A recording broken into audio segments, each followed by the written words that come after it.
विमला अलमारी से पट्टू की साड़ी निकालते हुए, अरे रे कितनी देर हो गई, सुबह से काम कर रही हूँ लेकिन ये काम कभी खत्म ही नहीं होते। हाँ। उसने साड़ी पहन ली और अपने कमरे के बड़े से शीशे के सामने खड़ी हो गई। वो आईना खराब हो गया था, छोटी छोटी दरारें आ गई थी जिससे उसमें लोगों के चेहरे डरावने दिखने लगे थे। भूत भूत! वो चिल्लाते हुए दरवाजे तक भाग गई। वहाँ रुककर उसने धीरे से पीछे मुड़ के देखा। इस घर में मेरे होते हुए भूत कहाँ से आएगा? सोचकर वो धीरे धीरे शीशे के पास वापस आ गई। उसने एक हाथ उस आईने के सामने हिलाया। ऐसा लगा कि आईने में भी किसी ने हाथ हिलाया हो। बाप रे! वो हाथ हिलाकर मुझे बुला रही है। रुक जा, अभी तेरी खबर लेती हूँ। उसने एक झाड़ू ली और वापस उस आईने के सामने खड़ी हो गई। आईने में कुछ देखकर दंग रह गई। आईने में जो औरत थी उसके हाथ में भी झाड़ू था। विमला ने झाड़ू नीचे फेंक दिया और अपनी आंखें मसलने लगी। लगता है इसे मैंने कभी बड़े करीब से देखा है। अरे हाँ, ये तो मैं ही हूँ। धत, शीशे में अपने आप को देखकर ही मैं डर गई। किसी को पता चलेगा तो मेरी इज्जत तो गई समझो। अब घर पे नया आईना होना चाहिए। इनसे मैंने कितनी बार कहा है नया आईना ले आइए, नया आईना ले आइए। अब क्या करूं? देर हो रही है। इस फंक्शन पे मेरी सास भी तो आ रही है। उस घर जाकर तैयार होकर उनके साथ मिलकर फंक्शन चली जाऊंगी। वो अपने सास के घर निकल गई। विमला की सास तैयार होकर हॉल में बैठी हुई थी। इतने में विमला को आता देखकर, क्यों री, अभी तक तैयार नहीं हुई? फंक्शन पे नहीं आना क्या? वो सासू माँ, घर का आईना ठीक नहीं है।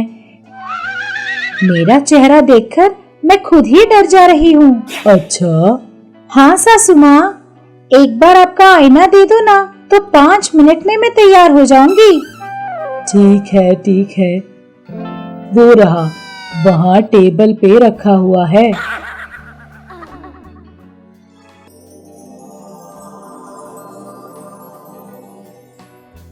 अरे वाह सासू माँ, ये आईना है या सोना? इतना चमक रहा है, इसमें देखने से लगता है जैसे सोने में देख रही हूँ। और नहीं तो क्या, उसे क्या साधारण आईना समझ रखा है? मैजिकल आईना है। क्या मैजिकल आईना? सच में? वो सब बातें बाद में करेंगे, जल्दी निकलना भी है हमको, देर हो रही है।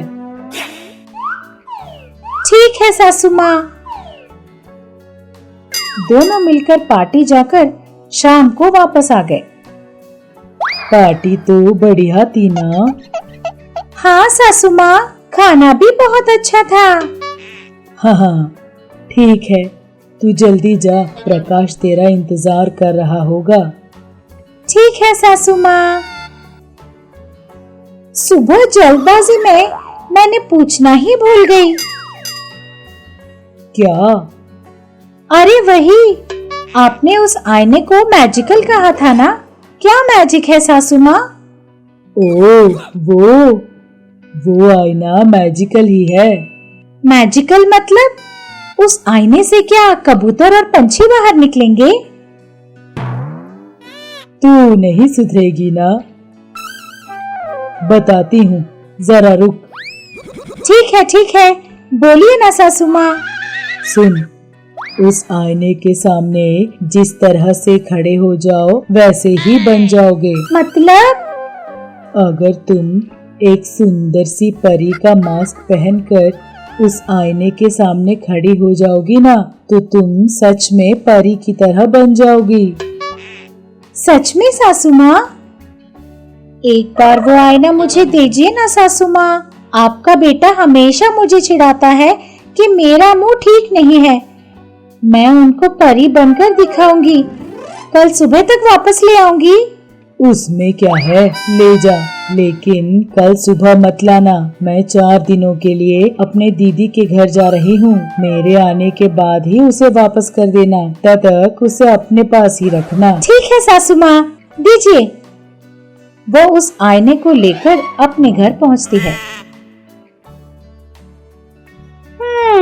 मैजिकल आईना, इसके सामने खड़े होकर अगर मैं परी जैसी बन गई तो कितना अच्छा होगा ना। वो खुश हो रही थी कि उसे एक ख्याल आया। अरे, परी की तरह तो कभी भी बना जा सकता है, लेकिन यहाँ के लोग मुझे देखकर यूं ही बातें बनाते रहते हैं। वो सब मुझे देखकर डर जाए, ऐसा कुछ करना होगा। बाजू वाली वनजा को कुत्तों से डर लगता है ना, अभी मैं कुत्ते के रूप में बदलकर उसे खूब डरा कर आती हूँ। उसने मन ही मन सोचा और एक कुत्ते का मास्क लगाकर आईने के सामने आंख बंद कर खड़ी हो गई। आंख खोलकर देखा तो वो अपने आँखों पर विश्वास नहीं कर पाई। विमला एक कुत्ता बन चुकी थी, लेकिन एक पैर लाल रंग में था। अरे वाह, एकदम कुत्ता बन गई हूँ मैं, लेकिन ये पैर लाल क्यों है? खैर जाने दो, पहले जाकर उस वनजा को थोड़ा डरा कर आती हूँ। ऐसा सोचकर वो वनजा के घर पहुंची। वनजा घर पे टीवी देख रही थी। वो कुत्ता धीरे से वनजा के पास पहुंची और भौंकने लगी। बाप रे, कुत्ता! चल भाग, शु शु भाग। लेकिन वो कुत्ता वहीं खड़े होकर भौंकते ही जा रहा था। वनजा के ऊपर आने लगा। डर के मारे वनजा घर में इधर उधर भागने लगी। कुत्ता भी उसके पीछे पीछे भागने लगा। वनजा के हाथ में जो भी चीज आती वो उसे कुत्ते पर मारने लगी। कुत्ता वनजा के साड़ी का पल्लू खींचने लगा। किसी तरह उसे छुड़ाकर वनजा अपने कमरे में पहुंची और कुंडी लगा लिया। कुत्ता दरवाजे के बाहर थोड़ी देर भौंका और वापस अपने घर पहुंचकर आईने के सामने खड़े होकर मास्क को निकाल दिया और फिर से विमला के रूप में आ गई। बुरी तरह डर गई, वरना मुझे ही चिढ़ाती थी। और कौन कौन है? हाँ, उस सुशीला ने मेरे सामने काफी रौब झाड़ा था ना, उसे भी डरा कर अच्छा सबक सिखाना चाहिए। ऐसा सोचकर उसने एक हाथी का मास्क पहन लिया और हाथी बनकर उसे भी खूब डराया। इस तरह उसने तरह तरह के रूप धारण किए और गांव में सबको डराया। गांव वाले डरने लगे कि पता नहीं कहां से कौन उन्हें डराने आ जाएगा। इस तरह 4 दिन बीत गए।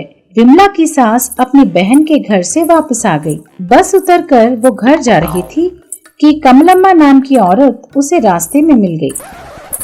कहाँ से आ रही हो बहन? अपने दीदी के गांव से आ रही हूँ। गांव में सब ठीक है ना? अरे कहाँ ठीक है दीदी, 4 दिनों से गांव में सब अजीब अजीब हरकतें हो रही हैं। हर दिन एक नया जानवर आकर लोगों को डरा रहा है। क्या जानवर? हाँ, एक दिन कुत्ता तो एक दिन हाथी, एक दिन शेर। इस तरह रोज एक जानवर आ रहा है, लेकिन जो भी जानवर आता था ना, उसका एक पाँव लाल रहता था। ये जरूर उस पागल का ही काम होगा। तुरंत उसके पास से आईना ले लेना होगा। उसने रास्ते में देखा कि सांबा नाम का आदमी हाथ में एक मुर्गी को लेकर जा रहा था। वाह रे वाह, आज इस मुर्गी से चिकन बनाकर खाऊंगा। अरे ओ, मैं मुर्गी नहीं औरत हूँ, मुझे छोड़ दे, तेरे पैर पड़ती हूँ। विमला चिल्ला रही थी। इतने में दूर से आती हुई सास को देखकर, सासू माँ, मुझे बचा लीजिए, ये मुझे मार डालेगा। सांबा के हाथ में रखे मुर्गे का एक पैर लाल था। ये देखकर विमला की सास सांबा के पास जाकर बोली, रुक जा, वो मुर्गा नहीं, मेरी बहू। मुर्गे के औरत होने की बात सुनकर सांबा दंग रह गया। क्या कहा? ये मुर्गी आपकी बहू है? आप कहीं पागल तो नहीं हो गई? सच में वो मुर्गी नहीं है। उसने सारी बात सांबा को बताई और मुर्गी को वापस ले लिया। गांव में सभी लोगों को डराने के जुर्म में विमला को 1 लाख रुपए जुर्माना भरना पड़ा। 1 लाख गया तो गया, थोड़ी देर और हो जाती तो मेरी जान ही चली जाती। बाप रे।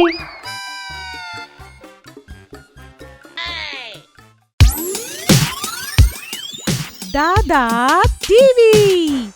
इस तरह के कई और मनोरंजक और ज्ञानवर्धक कहानियों के लिए बने रहिए हमारे साथ।